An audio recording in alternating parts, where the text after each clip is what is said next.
record.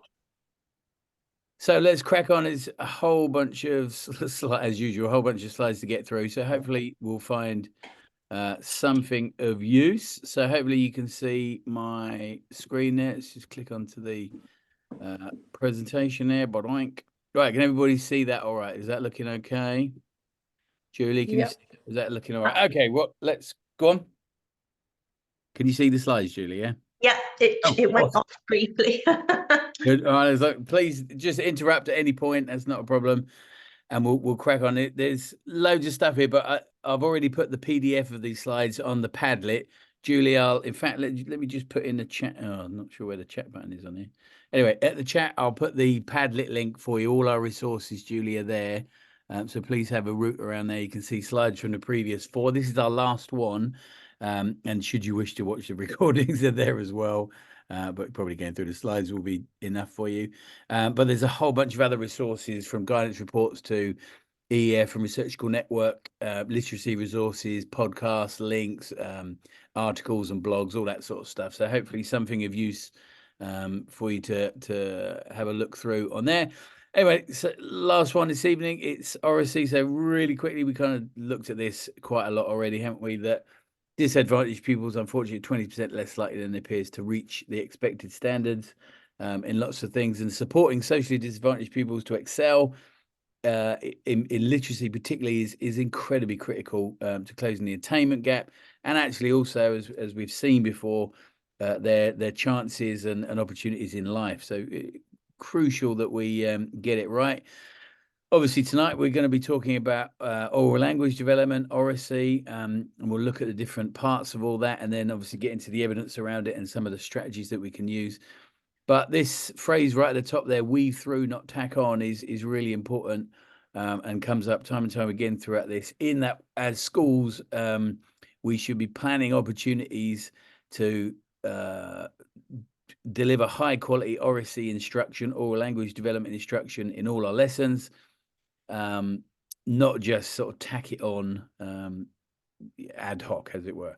So Mark Rowland, we quote him a lot. Poor oral language is a significant anchor on future attainment. So these are the reality of things from some new reports. We're going to show you some evidence from all sorts of places. This is from a report. The title will come out in a second, but let's just have a little read through some of these.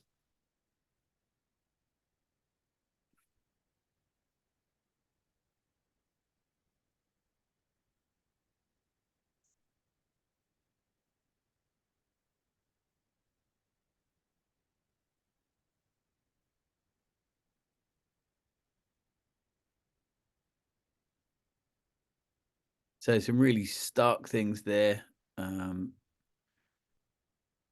Sometimes relating to socio-economic disadvantage, the top middle box there, in areas of deprivation, 50% of children start school with below average language skills, which is not good. But on the right hand side at the top there, studies make it clear that when the quality of talk is good, that raises the standards and attainment of all pupils, but particularly disadvantaged.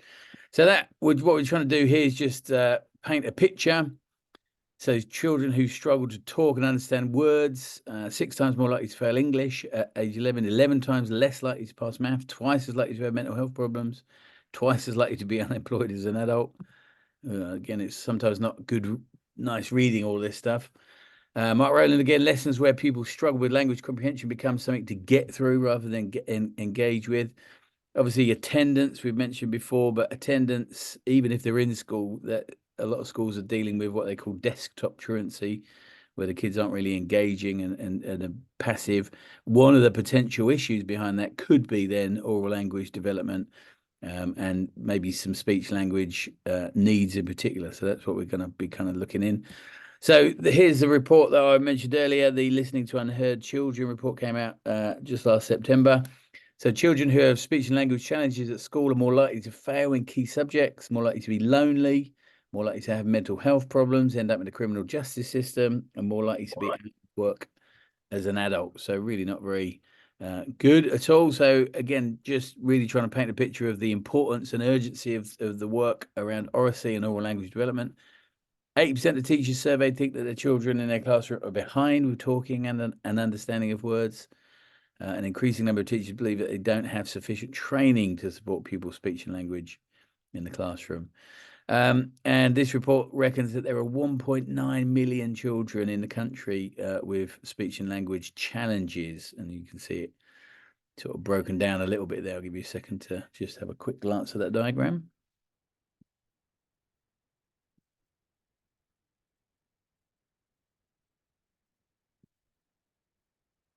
So not a pretty picture.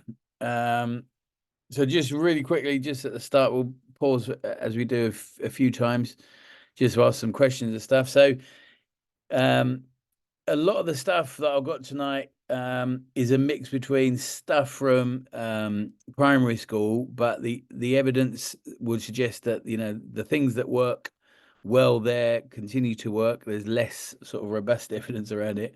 But we'll get near the end, we'll get to what the secondary report says about it and some really good strategies that have some evidence of a real promise behind them. But in terms of our secondary context, do we think that any of our pupils are behind with their talking or their understanding of words? And do we think that colleagues have received sufficient training on how to support speech and language development? So what do we reckon? Who's going to be brave and kick us off? Pip, what do you reckon? Anybody in your school? I'm just because there's only three of us. I'm gonna. It's just I mean, I can recognize that there'd be a really big gap, a really noticeable gap, perhaps at preschool and maybe in sort of foundation early years because of the pandemic, obviously. But from my like personal experience in secondary school right now, the children who they seem to either have like they're okay or they have nothing. Like there feels like there's quite a big disparity between the children who perhaps would have been intervened with or picked up, you know, when they were sort of year four-ish, but that hasn't happened for them. So they're sort of rolling into secondary school with all the things that they haven't had resolved for them. But whether that's just down to sort of talking, certainly like vocabulary understanding, I mean, that's why we do so much explicit vocabulary instruction, because we are filling those gaps.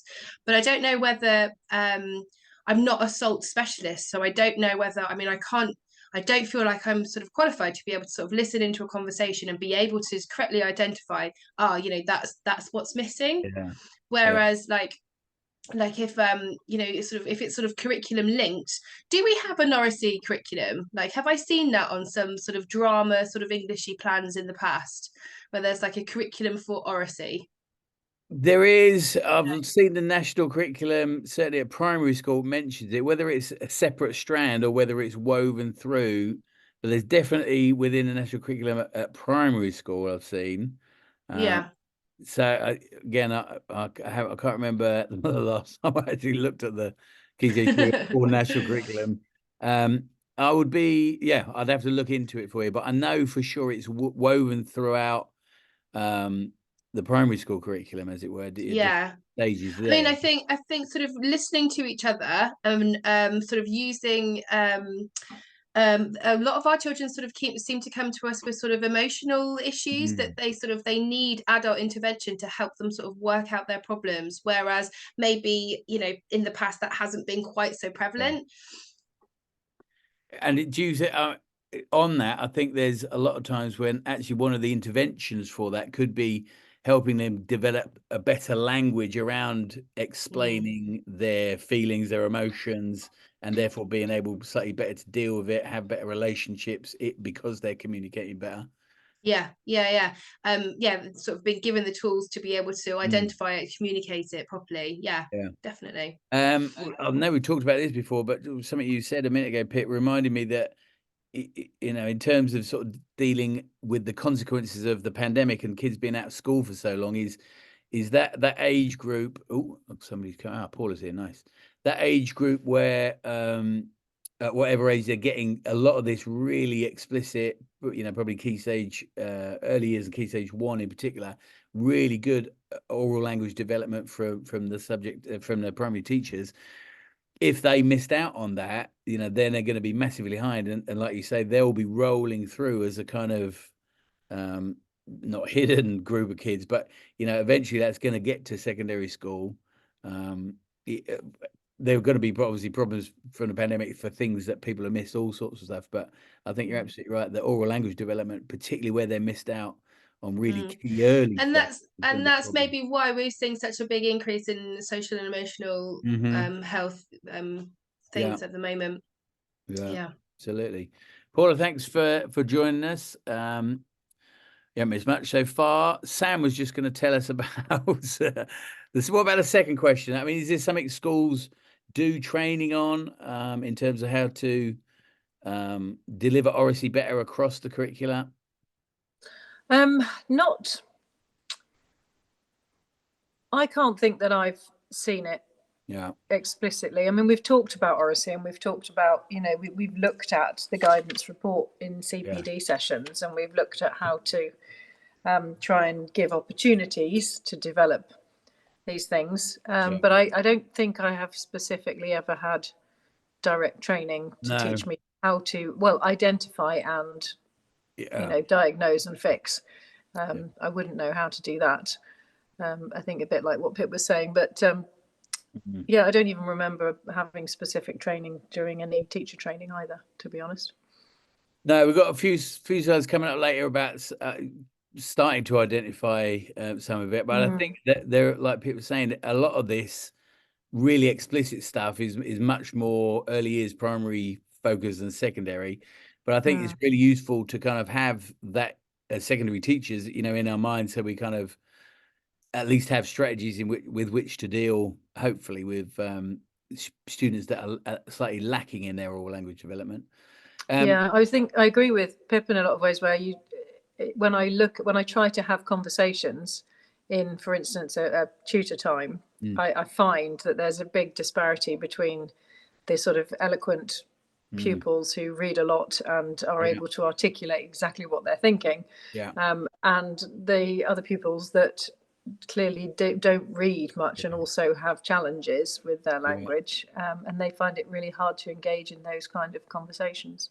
Yeah, and they might, this is a general sweeping statement, but they might also be children who aren't having the sort of higher level conversations at home, for example, being exposed to more words and talking about their day and so on and so forth. So definitely. Julie, did you I don't want to leave you out. Paula, I'll miss you out. I'll give you a second to get settled. But Julie, did you have anything to add before we move on?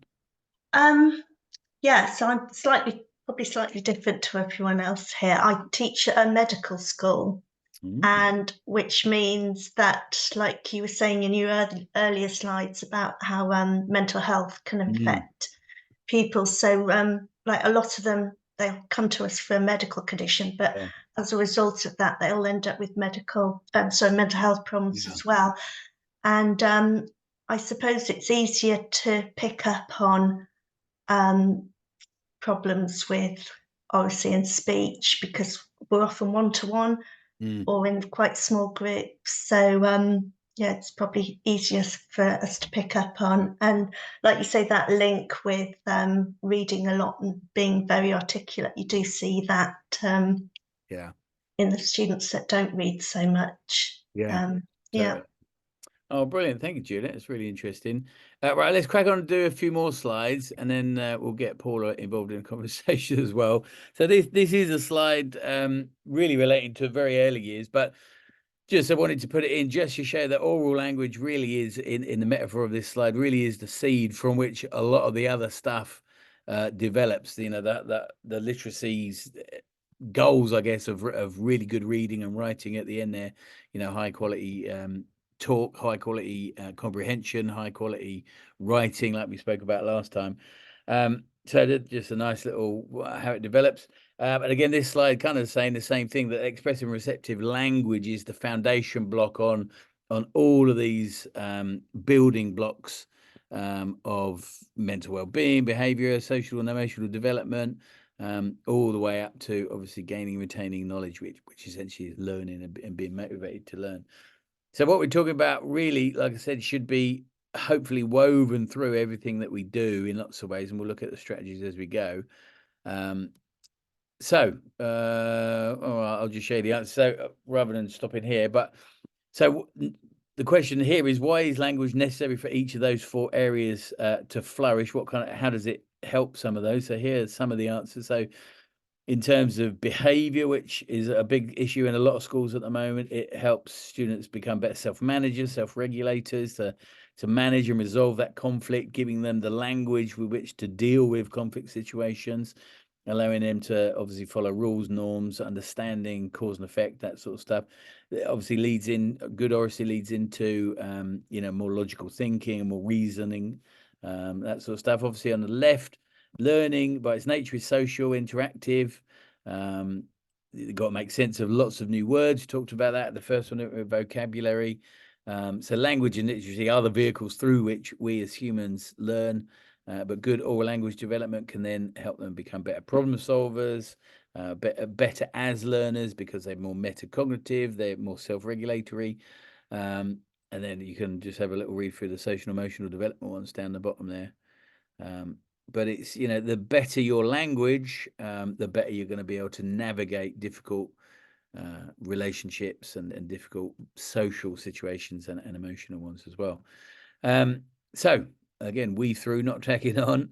Let's just have a quick read of this. Pupils' acquisition and command of vocabulary are key to their learning and progress across the whole curriculum. Teachers, therefore, should develop vocabulary actively, building systematically on current knowledge, increasing pupils' store of words in general. Simultaneously, they should be making links between known and new vocabulary, discussing the shades of meaning in similar words. In this way, pupils are expanding vocabulary choices. So good. Right, so here is the first of some strategies. These are from my Research School Network colleague, Stella Jones, who is the primary literacy content specialist for the EF. And these are from Townend Research School, which she runs.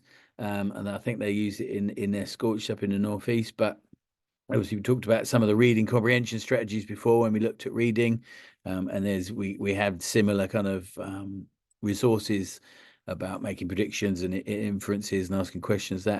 But she uses sentence stems as a scaffold. We'll get into scaffolding as a strategy again a bit later, but really good to be able to actively give the students some speaking stems to begin sentences, to develop their thinking and obviously speaking as well. So there's some resources.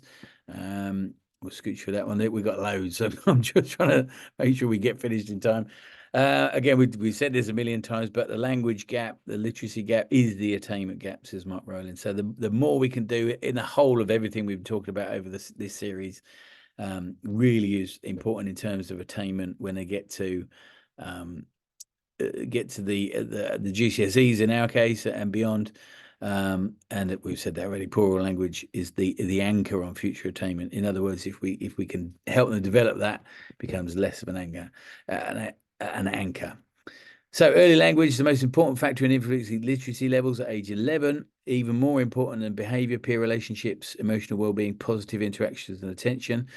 So if kids are coming to us at 11 with poor language development, that might then affect some of those things, and we're going to have a little see. So let's just dive in a bit more to communication and oral language. We're going to have a look at what oracy means and break some of that down. So to communicate successfully, a child, or all of us, need to pay attention and listen to what is being said, organize what they're hearing and understanding what is being said, plan and organize what they'd like to say back, and allow them to share what they want to communicate by talking. So these are some of the ways in which those communication skills can manifest in better thinking, better learning, better social interactions, better relationships. All of those things are influenced by our oracy and our language communication skills. So let's just dive in a little bit further. So speech refers particularly to the sounds we use for talking. Speech has rules that dictate the sequences in which sounds can occur. For example, SR cannot start a word, but SP can. Different languages obviously have different rules. So we talk about clarity, voice, intonation, and fluency. Clarity, being able to make sounds like SP and J, so people can clearly understand what you say. Primary age children might still be developing their speech. I'm sure, as they get older, if you've had kids, particularly young kids, you kind of recognize some of that. The voice, having a clear voice that's easy to hear, controlling volume.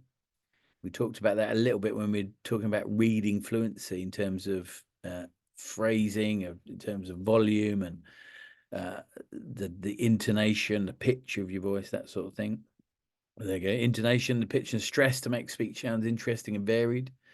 Again, the opposite of all of these are things to think about if you are listening to children or talking to children in your school, and they're not some of these. They might be indicators of poor oral language development. And so fluency in speak.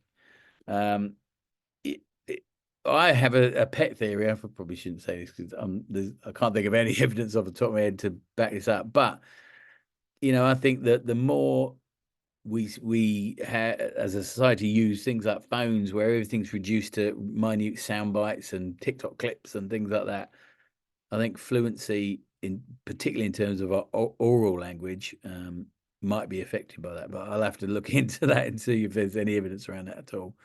So that's just my personal hunch rather than me saying there's any evidence about it. Anyway, language, obviously complex shared system for communication. Receptive and expressive language involves words, how they go together, and then some higher language skills. So I'll just let you read through that.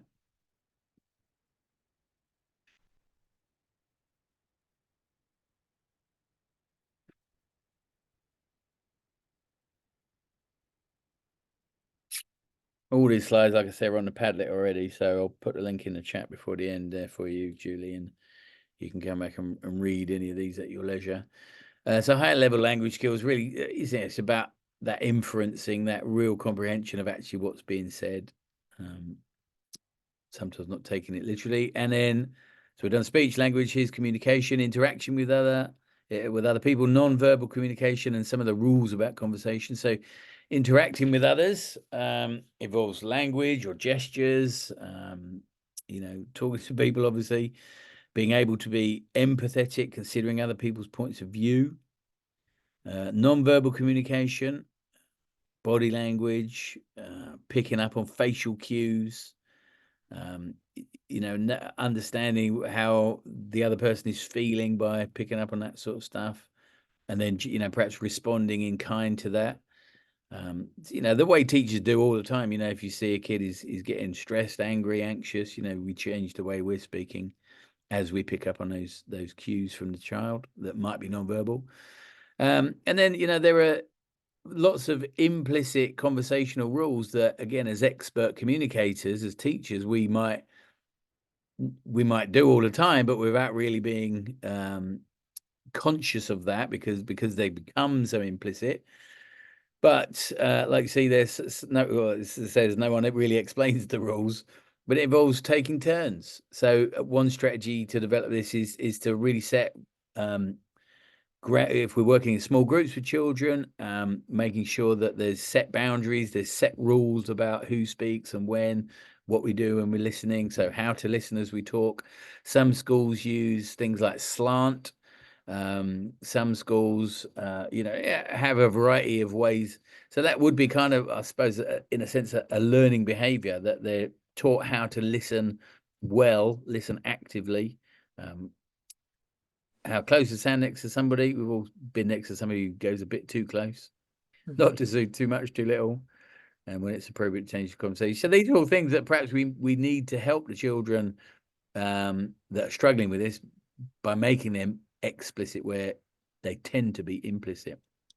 John, I just don't want to interrupt. No, please do. It's one of my personal hunches is also that I think that we've lost the art of conversation a little bit. I don't want to sound like an ancient person. Yeah, but I agree. My observation when my tutor group came in, this current one, straight after COVID, that they didn't have that capacity to take it in turns. It was just transmit whenever you feel like it, and someone will receive when you shout loud enough.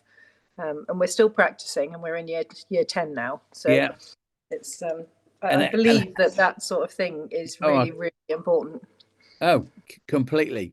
But I guess the message that I'm trying to say is that, if we pick up on things like that, it's up to us to turn those previously implicit things into explicit taught learning behaviors that we can explicitly teach the children to get it right. And so that might be through strategies like, you know, small group work or class discussions, whatever it is.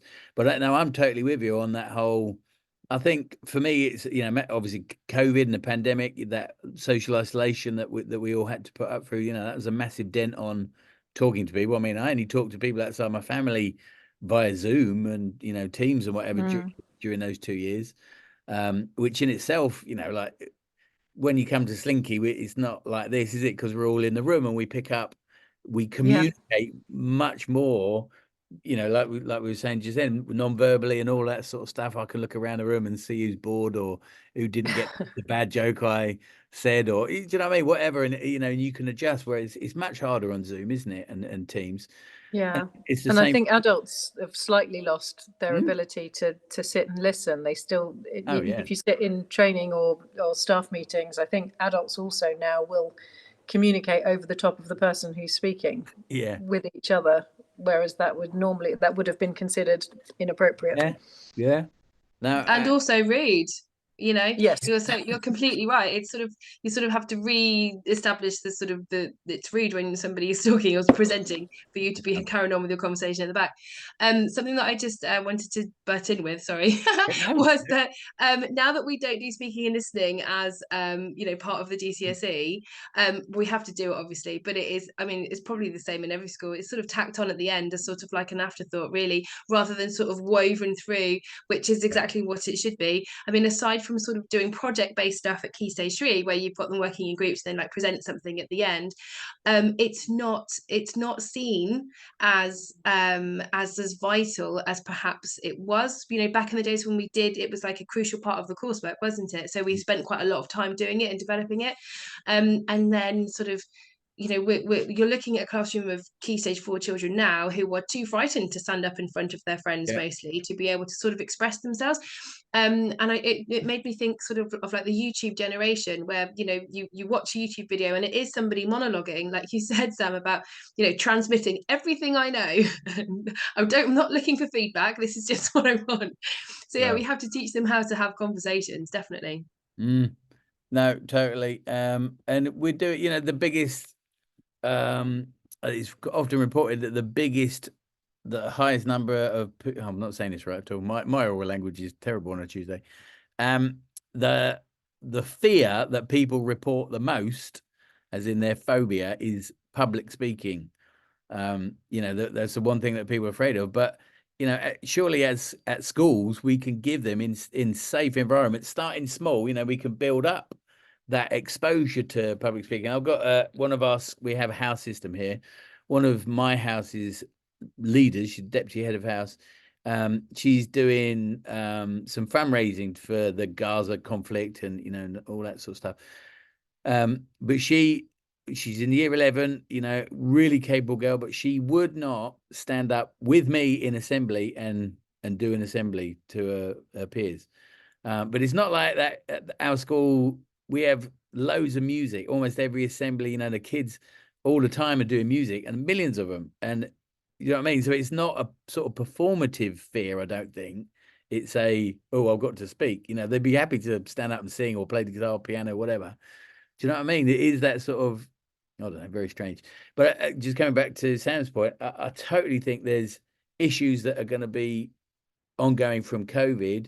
And like I said, the sort of digitization of the world, the fact that, like you say, we're on YouTube and TikTok and our phones all the time, and it, you know, and I know we talked about this before, but when we talked about reading, but I think that the same kind of principle applies. You know, at schools, we've gone, as we've moved away from, you know, textbooks and onto PowerPoints and things like that. You know, that I called it the PowerPointification of knowledge. You know, we got away from using really in-depth science textbooks or whatever to a couple of PowerPoint slides, which massively reduces and simplifies the text. Therefore, we're not exposing kids to the kind of academic text which they might need as they develop as scientists or as historians or whatever. And I think you're absolutely right. The same is true in terms of our speech. Anybody else before we move on? Paula? you want to jump in? Anything to say? Don't have to. Now, I was just going to say, I feel like it's almost two different parts we've been talking about. So I do question whether, I think they come from year 7, come from primary, quite keen and capable to stand up and speak in front of their peers. That's our experience, because I have continued to make sure that we have such units throughout in English throughout all their years in one way or another.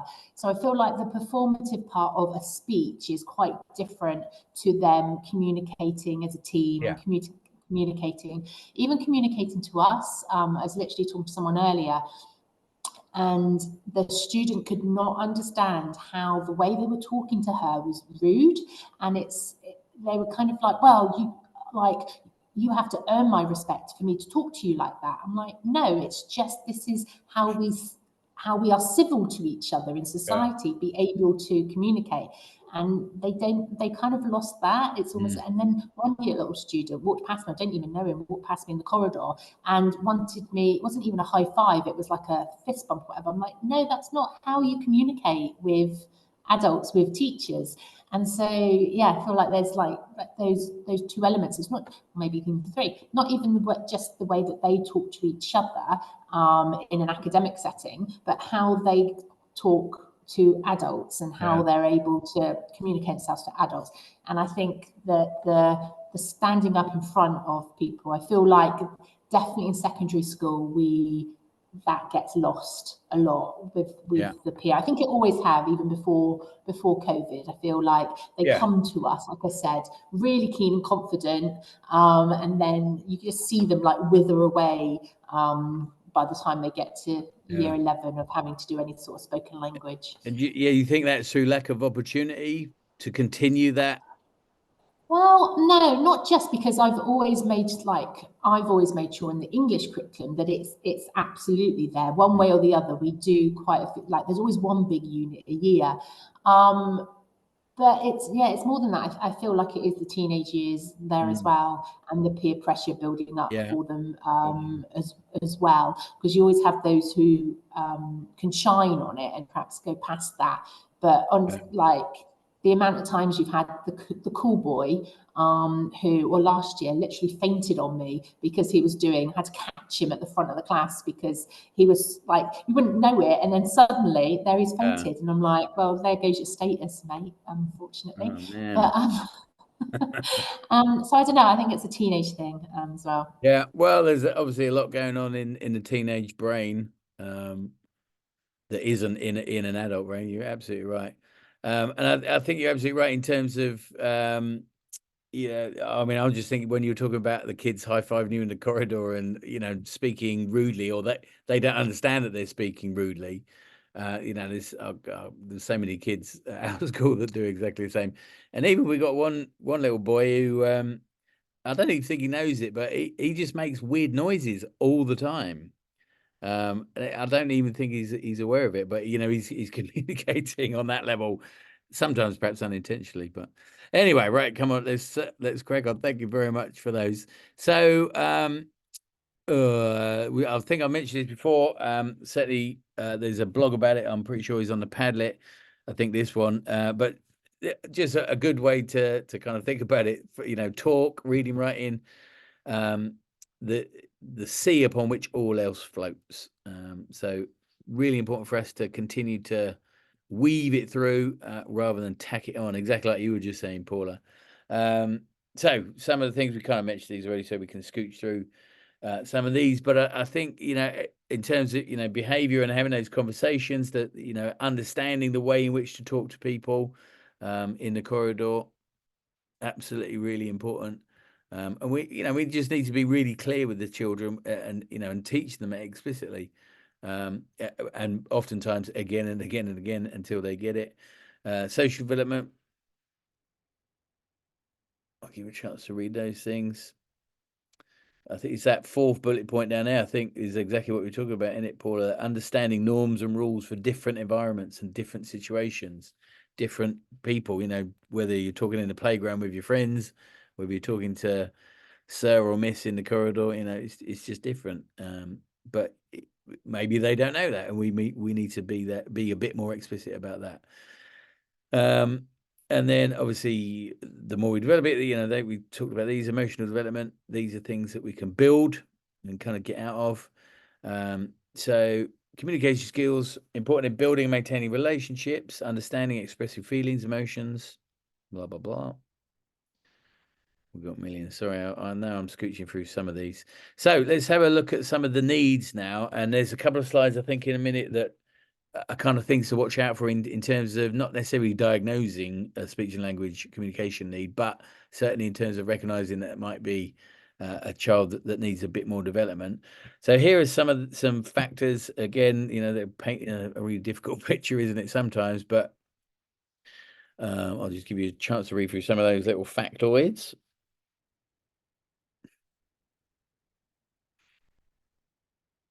Oof.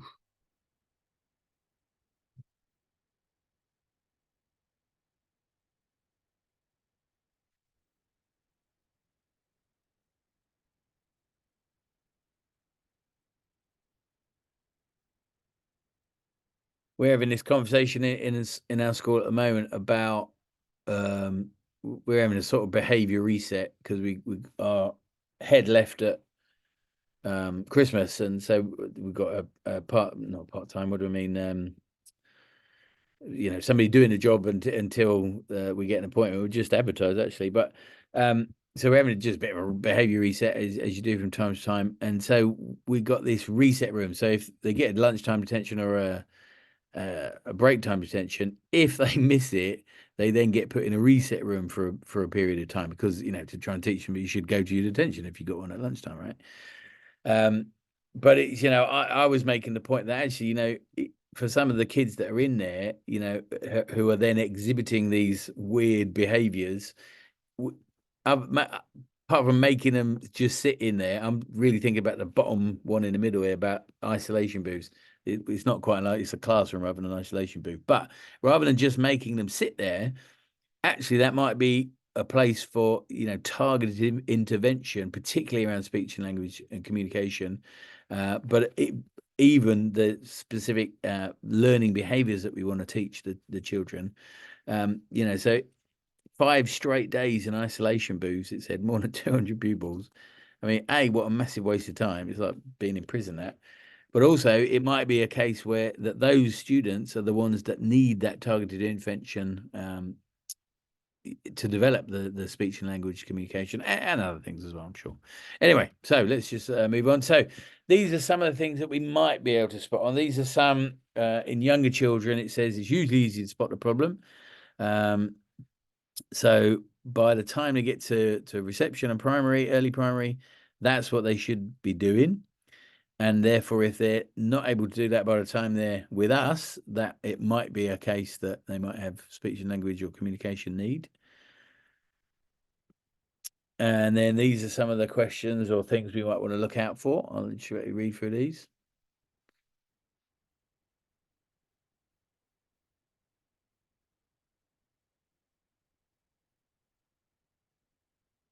Again, not a definitive list, but and not particularly a diagnostic tool or anything, but certainly might give us some indication.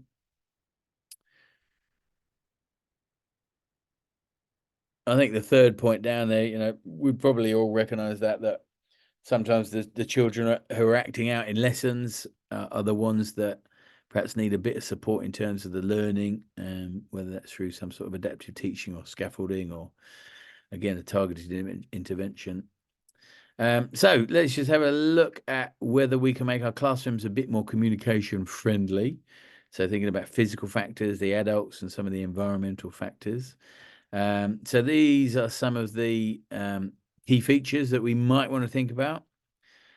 Role of adults, noise levels, opportunities, visual supports, clear and consistent routines. So it might be that we need to give children a bit more time. Check them understood instructions, use comments or prompts instead of questions. Talk about what children are interested in. Use the right level of language. We spoke about that before. There's one study I read recently that I think I mentioned this during the vocabulary, that the teachers who used more disciplinary vocabulary had their students had higher retention of vocabulary at the end of the topic. So getting the language right is important. Let's get through this one. So here, what they often talk about again earlier years is that learning to talk and learning through talk is kind of what Oracy is all about. And there was a project called Voice 21, which I think was funded by the EF as well, that helped develop that. But they broke down these 4 strands of Oracy. I've seen it done different ways, but I thought this was quite nice. That's what I've seen. I'm sorry to interrupt you. That's what I've seen. It's a fantastic noughts and crosses the play scheme of work that somebody has written, and they've linked it to each of these things, and that's what it is. Thank you so much. Well, there you go. I can see the slides on there, but feel free to grab it. I can probably on the notes. I can't.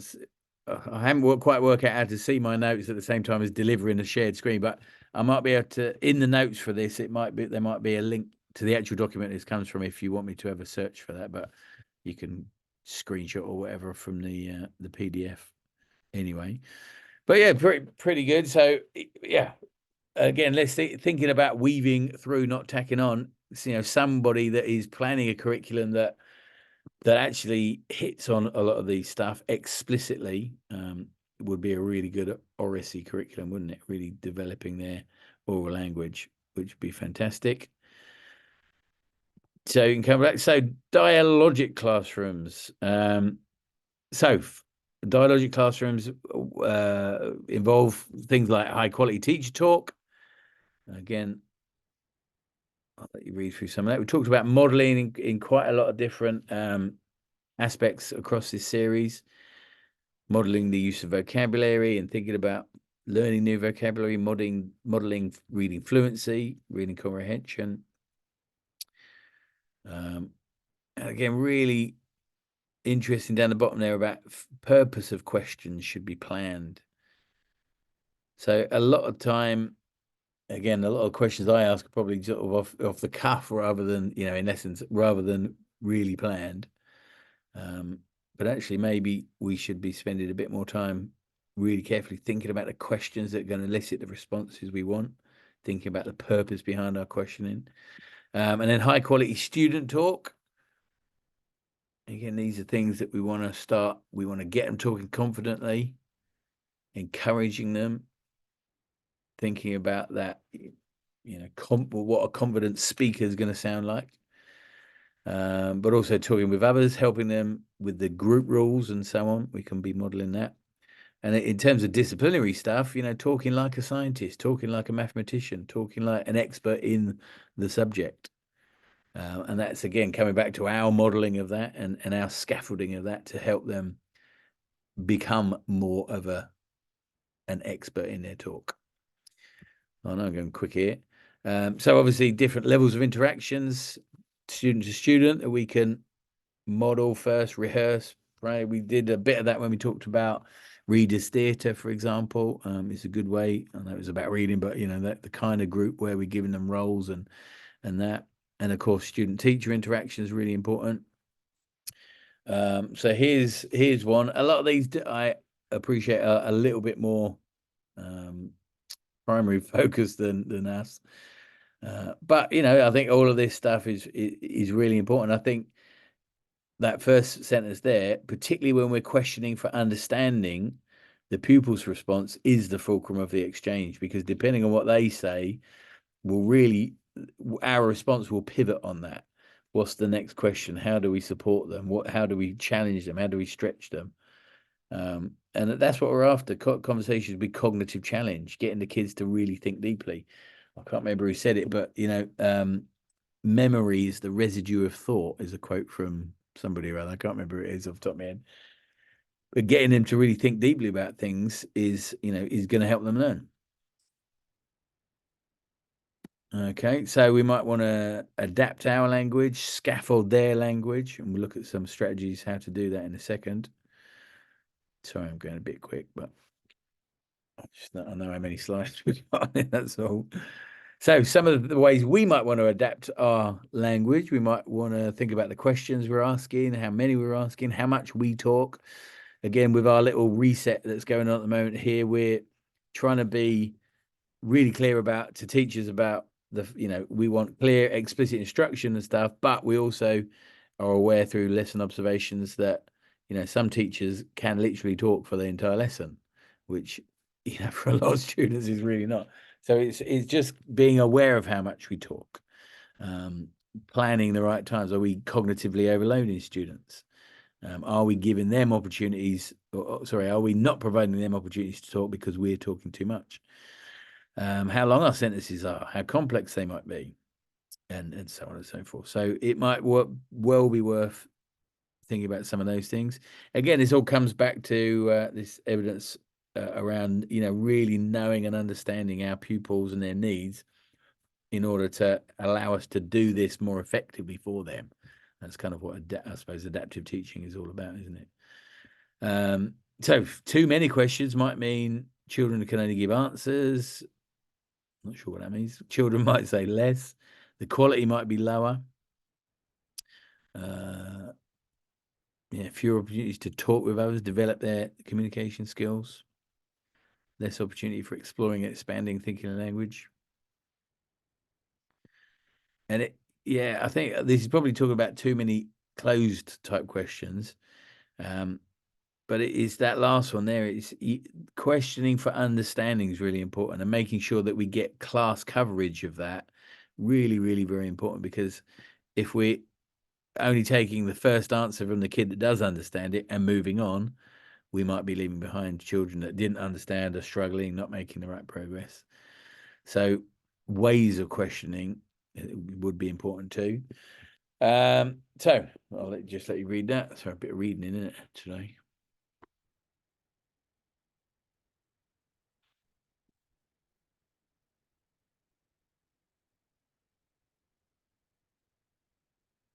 I think the example was a bit younger down the bottom there, but so I had a think about the classroom, what it might look like. So what might the role of the teacher be? Here's some evidence from improving literacy, the oral part of it. Again, just a caveat: this does come from the primary literacy evidence. We'll get onto the specific secondary stuff in a minute. But really important for us to understand what primary teachers are doing and where they should be.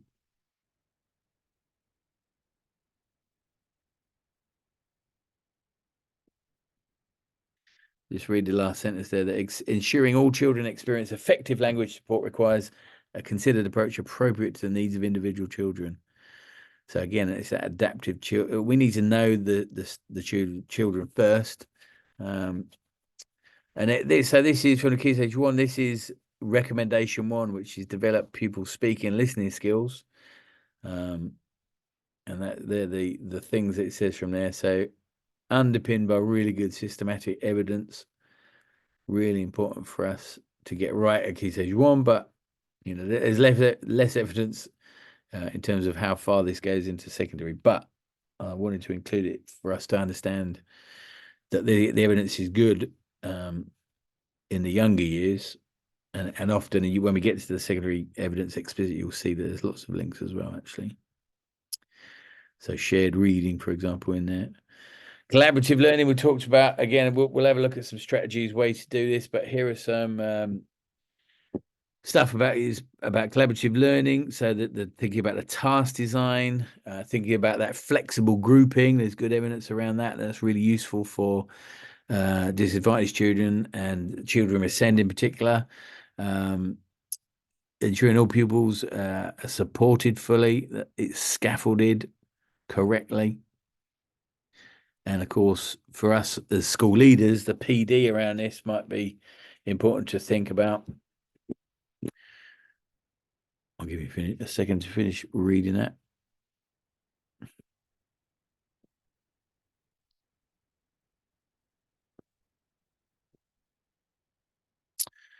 All right, let's move on there. So here are some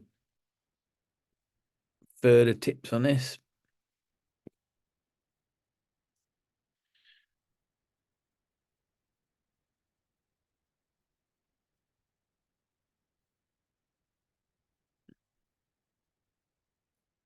Number 8 is quite good. Approaches that promote talk and interaction result in the best learning gains. That's quite useful. And we'll come on to some explicit examples, but you know, we talked when we were talking about readers' theatre, for example. You know, we talked about number 4 there, giving the defined roles. That, you know, really teaching them the behaviours of group work is really important. So, you know, in this group, this is the purpose. You're going to be the questioner, the reader, the planner, the summarizer, whatever it is. So some good stuff there. Scooch through these. Some stuff about exploratory talk rather than presentational talk. This is, I think, really what you were talking about, Paula, wasn't it? In terms of standing out and presenting and the kind of talk that happens in the classroom, in the corridor.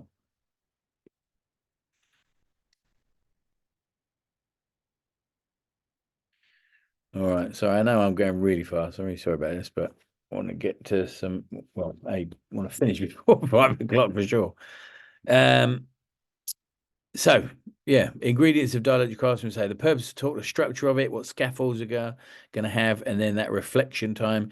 If you remember back to the 7-step metacognition model that we've referred to quite frequently, the bottom step is about that structured reflection on how the task has gone. So including something along those lines would be brilliant as well.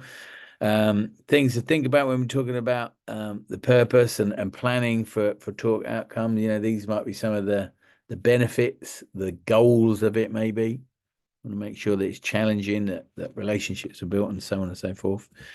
And this was good. This actually links to a thing I made this ages ago, like a question matrix to kind of help teachers think. You just think about different levels of questions and making it slightly more challenging by, you know, pushing the you know, down to the bottom right there. You know, just asking questions in slightly different ways with the question word starters might promote or elicit slightly different responses. So just getting us to think about questions. I can send you that as a PDF if anybody wanted that, just as a little grid to picture our things. And we talked about groupings again before. It's one of the 5 a day from the SEND guidance report, if people have read that.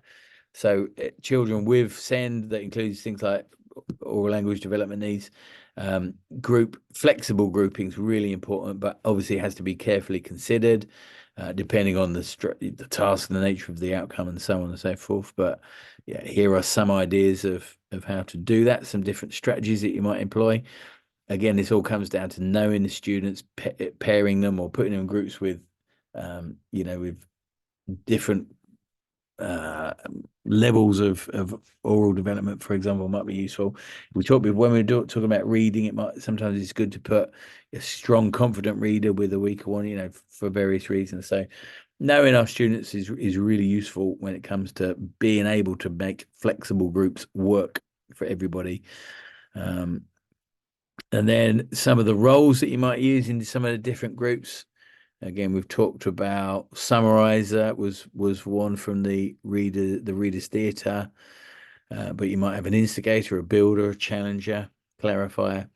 I think, as far as I'm aware, that, you know, things like reader's theatre and that sort of stuff, not sure if they've been actually trailed as a particular approach, but definitely I think where you're explicit about the role you want to take on is where it's more effective. And again, you can think about, right, what's the best role to give a particular child, making sure, of course, that high expectations for all, particularly our disadvantaged, remain high, and that we're not giving a kid an easy job because we think they're, you know, disadvantaged, and therefore we don't expect as much of them. You know, we want to set the highest bar we can for all of our students, scaffolding where necessary. Let's scoot through this. So there are some things we do: cold calling, think, pair, share, all that sort of stuff. I'm sure you do those sort of things in your classroom, different strategies for getting kids talking. Some protocols for talk, again, really useful in terms of laying out clear boundaries, clear expectations, clear guidelines for how a particular task or a discussion or whatever, or group work is going to work. Again, I don't think it particularly matters exactly what is on your list for guidelines, as long as the kids are buying into that, they're clear, and that they give a purpose to the thing. It's like learning behaviors, I suppose, isn't it? That as long as you're clear about teaching explicitly the learning behaviors that you want in your school, that's the best way. The kids need to know what you're asking, what you're asking of them. They need to understand exactly what they should be doing. So there's some more, and then there's a lot of evidence actually around. I was talking to somebody else about this from the behaviour guidance report about praise and being really clear and specific in your praise of things, with a ratio of 5 to 1. Apparently, is the ratio that we should be praising for. So if we're doing group work and kids are doing these things well, why not praise them all the more? So here's Voice 21's good listening sort of summary: eye contact, facial expression, gestures, body language. They might paraphrase and repeat back, getting the kids to do that. So they might summarize.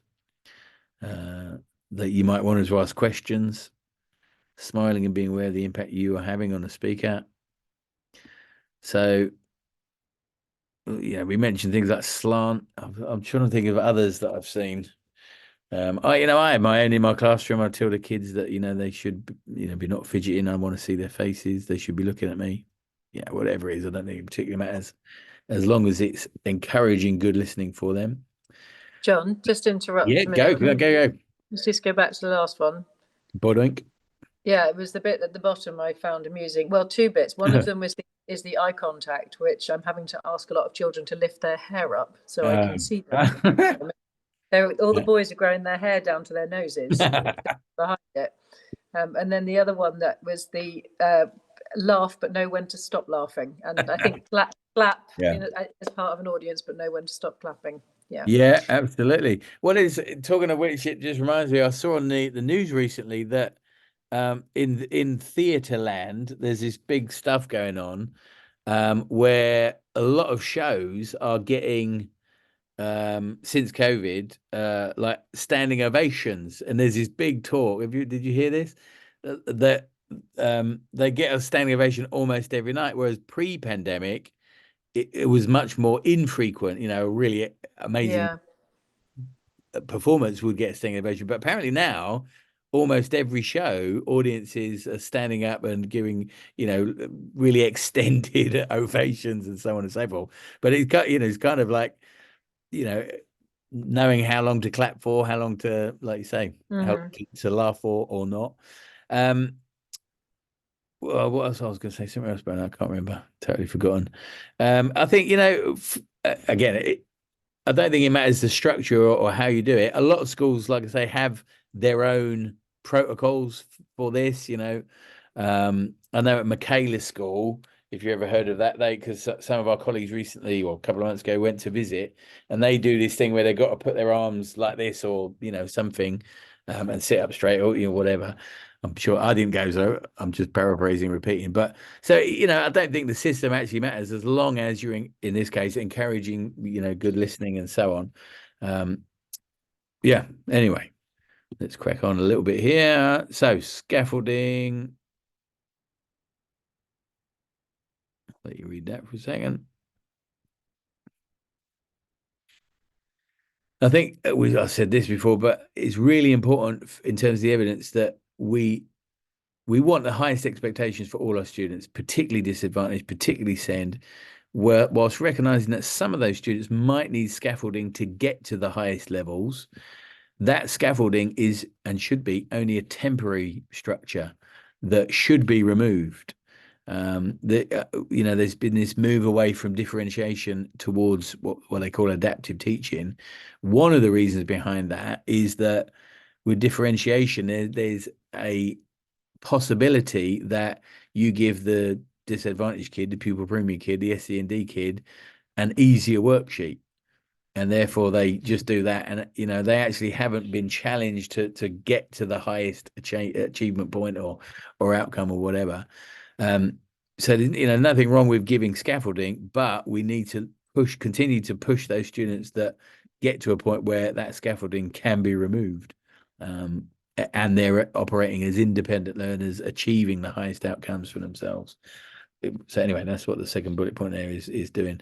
So we looked at some of those scaffolding, for example, speaking stems might be really good in certain situations, again, particularly in group work. So I've seen nice little cards that, the different roles in a group, like the questioner, the summarizer, the planner, the instigator.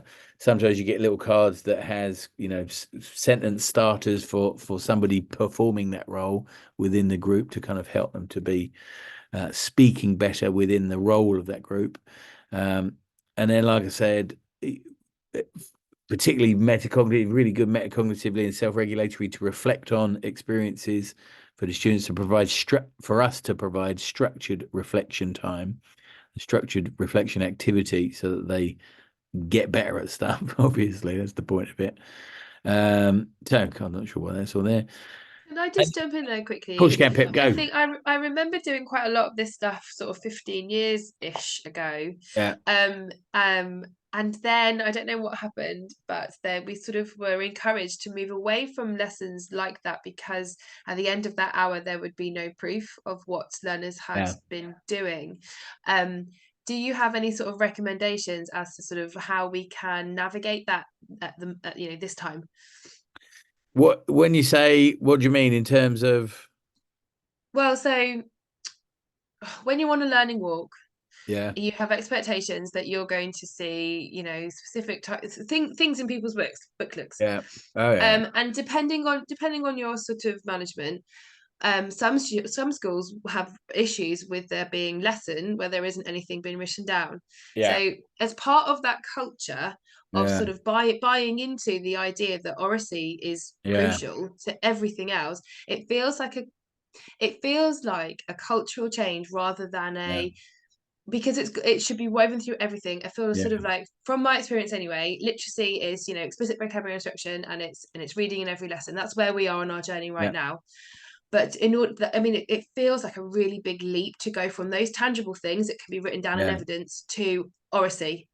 I can see what you're saying. I guess one would have to discuss that with the curriculum planners, heads of faculty and senior management in terms of what they're looking for. These might be not whole lessons, there might be episodes within lessons where one of that planned outcome is to develop Oracy. But you've also got other things in the lesson that would include vocabulary explanation or reading. But it's kind of, I suppose you could ask the same question in terms of reading fluency and reading comprehension. Yes. Do you know what I mean? If you spent all lesson practicing reading fluency, you wouldn't have a lot in your book. But again, from obviously when we were talking about it before, I would very much like to think that there are opportunities in any subject curriculum where reading fluency is a practice skill, and not at least an opportunity for practice of reading fluency. But again, for that episode at least, you're not going to have anything in your book, and the only tangible measure would be any record of that, like what's it called, Rosinski, with the fluency rubric, if you sort of scored that at all. Do you know what I mean? So I think it would be a question to have with curriculum leaders about what they're expecting to see and how well this is planned throughout the curriculum. What about voice notes or recording? Absolutely. There could be lots of really good ways of doing that and recording that. We used to use, we don't do it so much now, but things like Seesaw, particularly through the pandemic, was brilliant. Voice notes recorded, absolutely dead easy on that. But again, it's like anything. I think that it has to be a real planned purpose behind the Oracy development. So if you've got a lesson on it or an episode within a lesson, I think the challenge for us is to go back to our schools and say, look, we need to think much more carefully about how we are developing oral language in English, in science, in maths, in history, and planning those opportunities and being really explicit again to the children as well as in our curriculum plans. We're doing this group work because we want to develop as expert talkers of science, as expert orators in history, or whatever it is.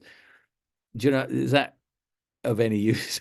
That's a bit vague, isn't it? But Paula, help me out here. What would you say to that question? No, it just made me think of, and like I think people saying, no, someone said earlier, like how often we actually have these opportunities in English of like that, the fact that like they love the practicals, like in all subjects. So I don't know, it just made me think of what is a practical lesson in English. And it's those odd lessons. We're just doing a scheme with the year sevens where at one point they have to have like a silent debate, and it's like doing these different things. And I was just looking up on the wall thinking like what could fit in, and what, I don't know, what a practical lesson could be where we're literally observing their speaking and listening with some sort of role, or because I don't know, I was also thinking earlier, like, has it gone out of fashion, the teaching of Oracy across all subjects, not just English? And it's really like post-COVID that we're starting like, oh my God, we're really seeing the impact of it. So we need to do something about it. And yes, that does link to like the GCSE, like Pip was saying, and not having to do it then. But we did used to do whole spoken language units and different bits and pieces. So I just think it's, I was just like, my mind was just going on what creative, like practical English lessons, and then like a history lesson I was thinking as well, and all that, so that they feel like, I don't know, the beginnings of blabbering thought is what I was thinking at that point, to be honest. So there we go. That's good. Well, I'm glad it's sparking some thoughts. I'm very much coming at this from a disciplinary view. As you know, I'm a science teacher. So creating those episodes where they're in my science lessons, they've got opportunities to be exposed to new vocabulary, or to reading fluency, or reading comprehension, or, good oral language development because they're talking groups and so on. So for me, as a science teacher, and then thinking history, geography, maths, as well as English, it's about helping us as a school write all these things, like we've been saying, weave them through all of our curricula, in order to develop literacy, which would include obviously reading, writing, but also oracy, in our students as best we can. And you're absolutely right. That might be a sort of higher level, head of faculty and upwards conversation about curriculum development.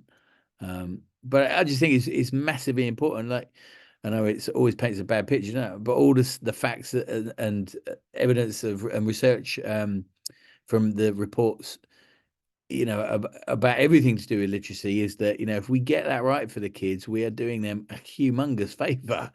And if we get it wrong, it's a real, like Mark Rowley said, a real anchor on their future, if it's not as where it should be. Do you know what I mean? Is that helpful at all, Pip?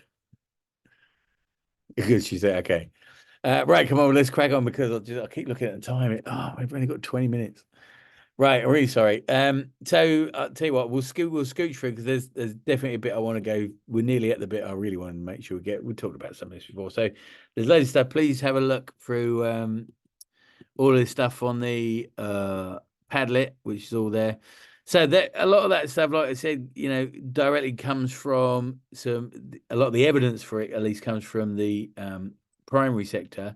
The evidence that here, and I've just got a few slides, is directly from the secondary. So this is from the secondary literacy guidance report. And a lot of it says the same sort of thing, but this is backed up by evidence that is secondary specific. So we can be really confident in the things that are on these few slides that actually really, really do work and really worth investigating. So talk is a powerful tool for learning and literacy. It can improve reading and writing outcomes, enhance communication skills, so on and so forth. So, and the whole point of this is on the right-hand side, that all students benefit from this, but actually it's really necessary for some, because it's going to be particularly beneficial for students that are from disadvantaged backgrounds, which is the raison d'etre of the EF. So accountable talk is one of those things that we can use. This model has been suggested by the guidance report, and we'll talk about it in a sec. You'll see a nice little diagram. But it seems that the quality of talk is more important than quantity. So that's why I was sort of drawing you back, Pip, from the whole lesson of talking to perhaps more episodic. Because if you can have small episodes in lessons that are really good quality talk, the evidence suggests that that actually might be, you know, really good, actually more important than having a whole lesson talking. So improving the quality of talk means much more than getting students to talk more, or as teachers talking less. But it's about thinking about the structure, the variety, having a framework around that. So one of those frameworks is what's called Accountable Talk by Lauren Resnick. And it looks at knowledge, reasoning, and community. And there's a nice little picture here that kind of diagrammatizes that. So teachers should think about the subject specific features of the discussion that you're going to have. So what are we talking about in science, in maths, history, whatever, and being aware that reasoning in different subjects, obviously logic and reason, you know, follow, but it might be, there might be subject specific nuances to that the teacher might need to help them. So some students might pick up on those subtle nuances, but the majority are going to benefit from explicit teaching of how to reason in a particular subject.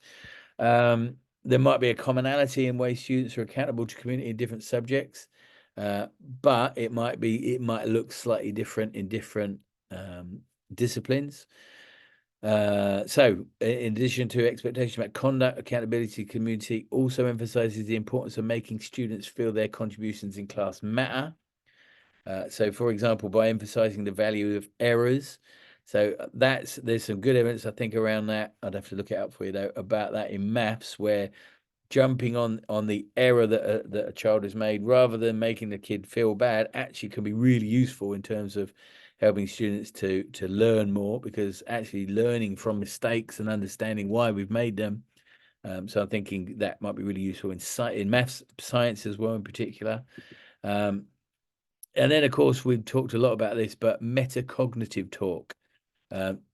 As you may know from the evidence, metacognition is not something that there's a lot of evidence around. Sort of generic teaching of metacognition doesn't particularly work, but when it's subject specific or discipline specific, that's where the real power. And there's lots of evidence that where we teach subject specific metacognitive strategies, there's real evidence of benefit in terms of impact and progress.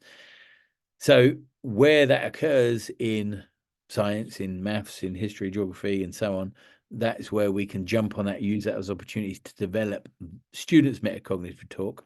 And that might be, you know, modeling that as well. You know, for us, that modeling often is a way, particularly in metacognition, can be shared with the students in the first place.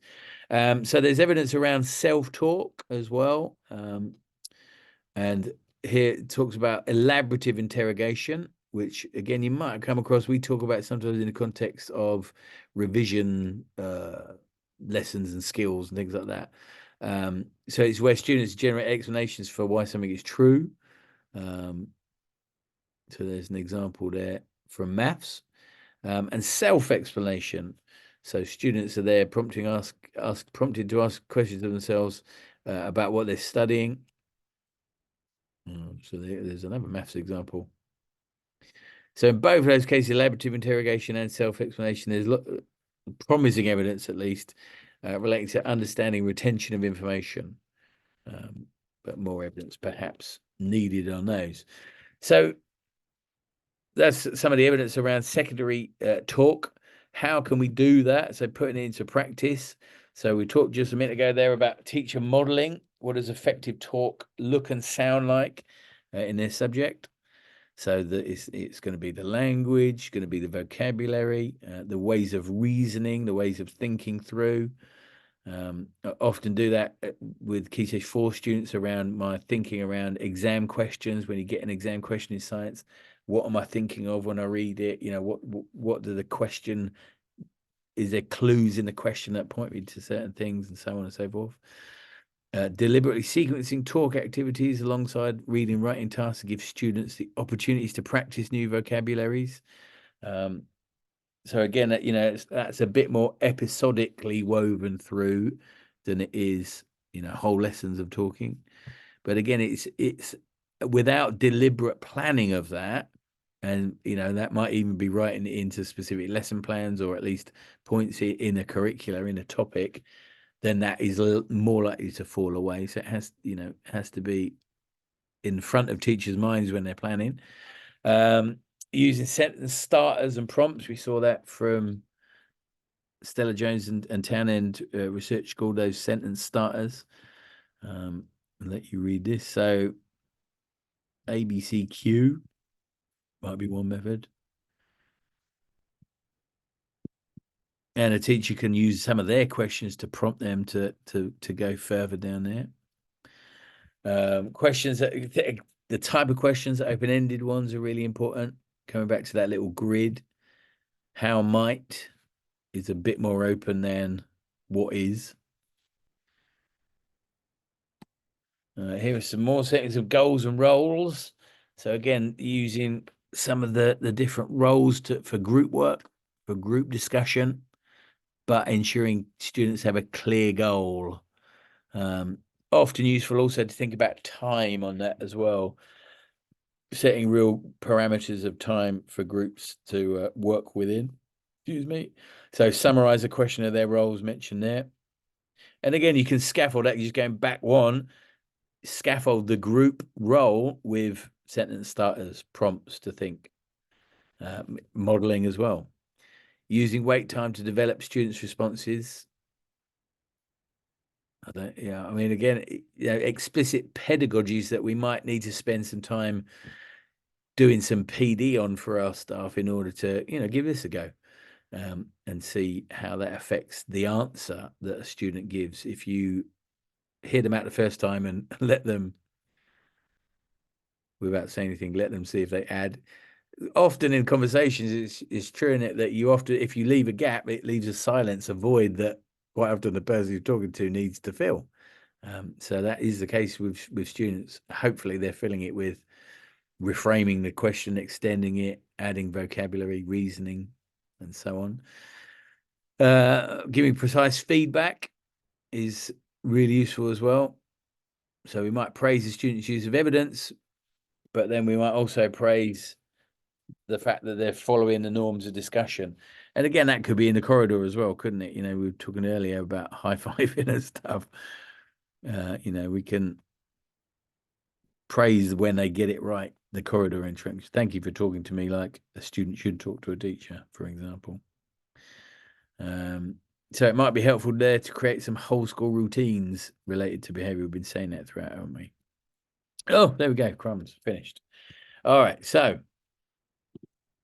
there we go. Oh, we finished 10 minutes early. That was good. Didn't need to rush through those slides. So I'll tell you what I'm going to do, Julie. I think I've still got. Oh no, I haven't. Let me just grab the Padlet link for you. Hang on, copy link to clipboard. There we go. So just as a final thing there, bodoink. There you go, Julie. So that Padlet's got everything on there, hopefully that you should need, a bunch of resources.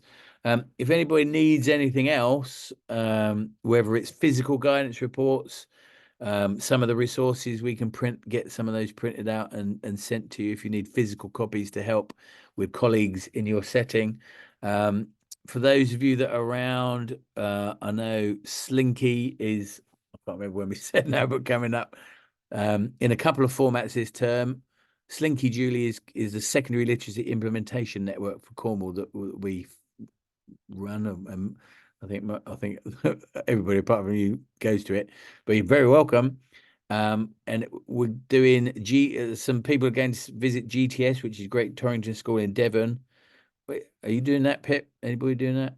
Paula's going. Are you? Oh, because I think some people are going separately. I don't know. Anyway, so that'll be really interesting because Jackie will show you all about her reading stuff at lunchtime, getting everybody to read in 2 times. And then I think we're going to do a regular Slinky sort of meeting in March or something. I think it was, wasn't it? I can't remember. Something like that. So you're all very welcome at that. Yeah. There was, I'll tell you what, there was one thing, since we finished 5 minutes early.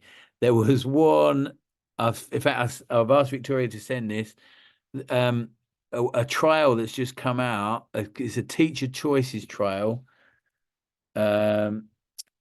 called using, what's it called? Hang on, I'm just looking out for you. Using, hang on, rather than me make it up, sorry, I've just got to scroll down and find this stupid thing. So as you might know, one of my other jobs in the Research School Network is to promote some of their projects for the EF. I'm literally just getting the slide up here now. It's right down the bottom. Oh man, there's so many. So the EF run lots and lots of trials and projects, and they fund all sorts of things. Oh, I found it. Right. It's called Using Examples to Teach Grammar to Year 7. And it's a teacher choices trial. So a teacher choices trial, I'm just going to put the link there for you. So they've just started recruiting for this now. So if anybody got colleagues that teach Year 7, you can sign up for this. A teacher choices trial is like slightly different to the pipeline of projects that run from like innovation through to efficacy and you know, all the way to scale up trials. But teacher choices are where they're just answering a little question about practice in schools now. There's a little some information there, but essentially they want any teacher of English for Year 7 to try out 1 of 3 ways and report back on it. Anyway, but it might be really interesting. It's about grammar teachers. So, the link's on the left there. If you're on the Slinky mailing list, you'll probably get that again from Victoria. She's on a train today, but you might get that again. But it might be really interesting. I'm trying to get my English department here to do it. So that's the project that's recruiting right now. Anyway, listen, why don't we finish early? Because it's the last one. Sound okay? Julie, can I do anything else for you? Feel free to mooch around the pad. Thank you. Yeah, I've got the Padlet open, so yeah, have a look at that. Brilliant. Anything else you need, please just email me. I'm very happy to send over whatever. All right. Thank you so much. See you Very soon. welcome. Thank you. Yeah, very welcome. Bye. Thank you. See you soon. Bye, everybody. Bye. Bye. Bye.